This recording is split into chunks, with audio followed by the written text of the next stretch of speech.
Hey everyone, it's John. It's the other guy from Bible Reading with the Guys, and sorry about the confusion, but I know Nolan did a great job for everybody, and I'm going to be starting off on Job 23 and then finish up with 24 and 25, so please follow along with me. Job's eighth speech, a response to Eliphaz. Then Job spoke again. My complaint today is still a bitter one. I tried hard not to groan aloud. If only I knew where to find God. I would go to his court, I would lay out my case and present my arguments. Then I would listen to his reply, and understand what he says to me. Would he use his great powers to argue with me? No, he would give me a fair hearing. Honest people can reason with him, so I would be forever acquitted by my judge. I go east, but he is not there. I go west, but I cannot find him. I do not see him in the north, for he is hidden. I look to the south, but he is concealed. But he knows where I am going.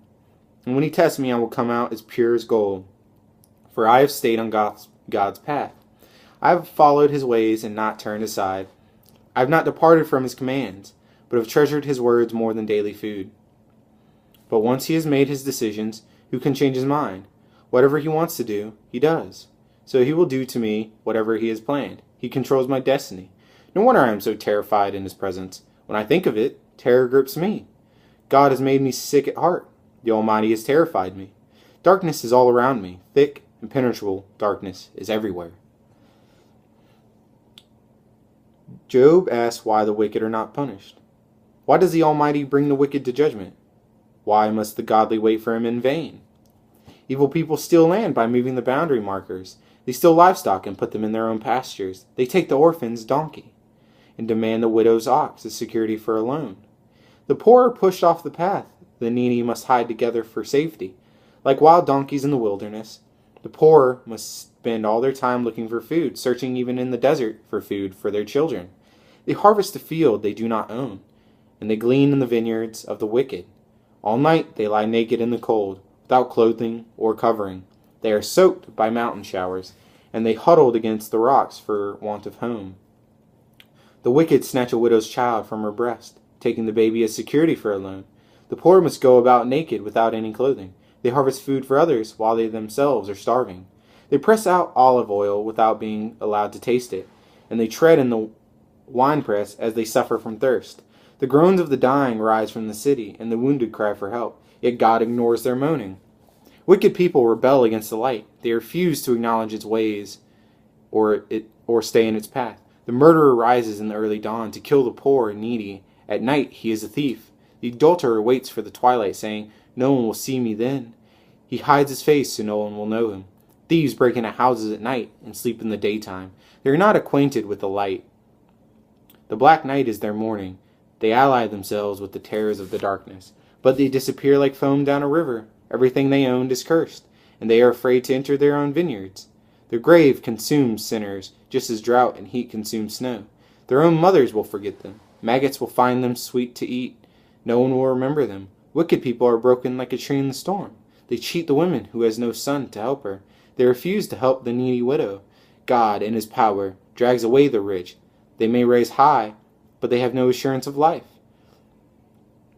They may be allowed to live in security, but God is always watching them. And though they are great now, in a moment, they will be gone, like all others, cut off like heads of grain. Can anyone claim otherwise? Who can prove me wrong? Bildad's third response to Job. Then Bildad the Shuhite replied, God is powerful and dreadful. He enforces peace in the heavens, who is able to count his heavenly army. Doesn't his light shine on all the earth?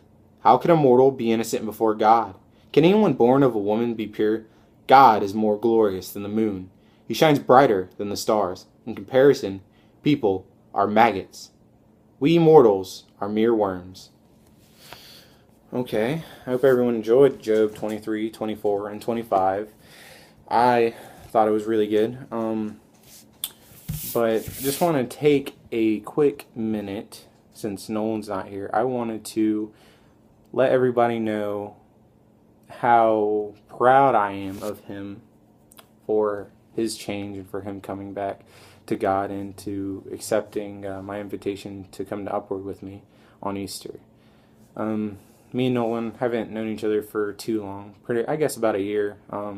We just started being really good friends, a few months ago. And he was a really good friend before. He was caring and he was smart and dependable. But he just seemed that he was missing something, and that's why I felt like I needed to ask him to come to church with me.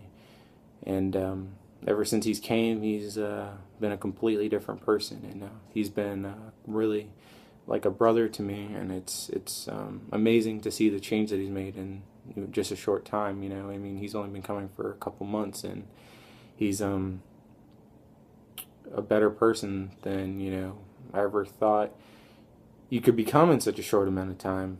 I mean, like I said, he was always dependable and caring and everything, but he's seen the world in a better light, and he is always seeing the positive in things, and he's been a big help to me in a lot of things that have happened in my life recently, and I know that I can always count on him, and his outlook on everything is greatly improved from when I first met him, and it's great that even though I try to look at the good in everything, I mean, some days it's hard, and to have somebody there for you that can do that now, it's amazing. And church did that for him, and he, just like me, never thought that he would go back to church. And just the way he's changed and the man he's become it's amazing to see how a church and a group and a community, in one sermon on Easter from our pastor can completely change his life.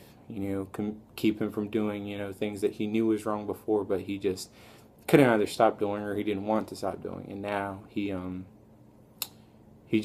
doesn't do any of those things, and he doesn't feel the need to. And he's always trying to help people now, and he's always trying to help me and his friends and his family. And it's awesome to see that. And it's just, I hope all of you out there see the type of change that can happen in a person, and that next time you feel that your friend or your family member or something really needs something, just give them, extend an invitation to them, to come to church with you or something like that, or just sit there and talk to them and listen to them. And I mean, everybody needs somebody else there to listen to them and be there for them, just as Nolan has been there for me.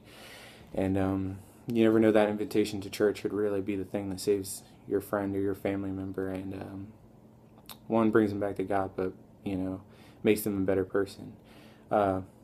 That's about all I had to say.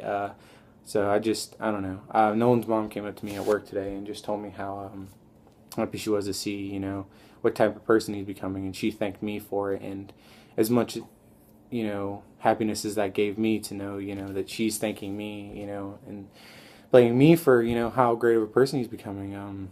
It's not even my fault. It's my church's fault upward, and all the people there, all the kids and all the older people and the pastors there, especially Pastor Craig has been such a good influence. And just with her thanking me, I just also wanted to say thank you to everybody at Upward for helping my friend Nolan just feel welcome and to feel part of the family, and just know that you guys have changed his life and mine. But just wanted everybody to know how big of a difference the church can be for somebody. So the guys will be back. Both of us, I promise, will both be back tomorrow for our readings. And just thank you for supporting us. And please like and follow us on Facebook, and subscribe to us on YouTube. And I hope you guys really enjoyed our separate readings for today. And just thank you for all that you do. And always be kind to one another. God bless.